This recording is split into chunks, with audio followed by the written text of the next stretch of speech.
All right, folks, we're only minutes away from the J. Powell presser. I want to bring back Danielle DiMartino Booth and also introduce Main Street Asset Management, Erin Gibbs. And Erin, I want to get your thoughts on Sheila Bair's comments about, you know what, if we would allow rates to go higher, forget about the zero interest rate stuff, ultimately it would be better for society. But Wall Street, I mean, wouldn't they just go nuts if they had the notion of no free money? You know, I think we're finally coming to grips with that. There's still a lot of projections that say that the risk-free rate, right, your normal rate should be like 2.5, 2.7, and when the Fed's, is for 5.25 to 5.5. I think getting to the idea that maybe the long-term risk-free rate should be 4%.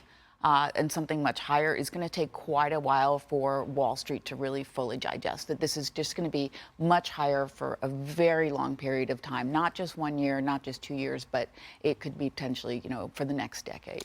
You like certain small caps here over large caps at this point. I think we have gotten to the point, and to the prior guest point about reshoring, looking at companies within the U.S. that can really take an advantage. Some of the small caps really are oversold. I mean, we're talking about some of these companies that they're trading in like single-digit forward PEs, really, really cheap.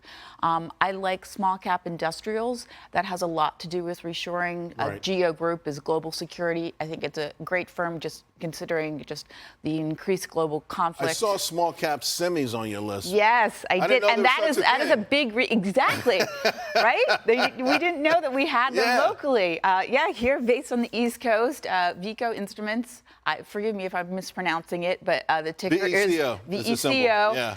They do materials for semis, and that's a lot about reshoring. I think they make gallium arsenide, which was supposed to be a major replacement for silicon. I used to play the stock like 20 years ago. That's why I remember that. Okay. Let's bring Danielle into the conversation. Ladies, getting a little bit of green on the screen. What do you think, Danielle, the market's reacting to?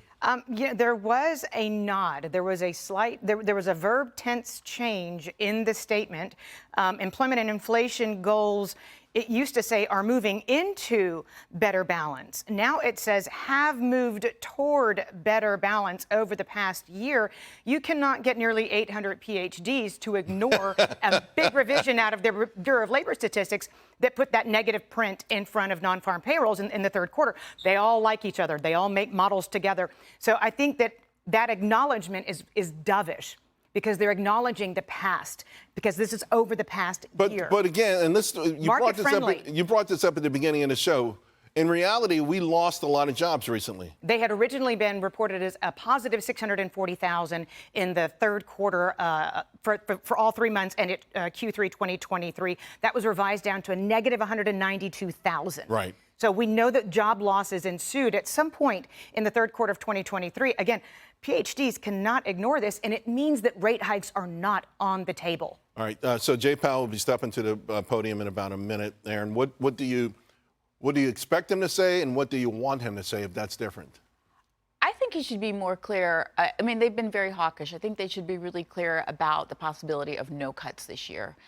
Though we're talking about no rate hikes, I think we should. How does he do that? Like he covers it with a cloth? No hikes. No.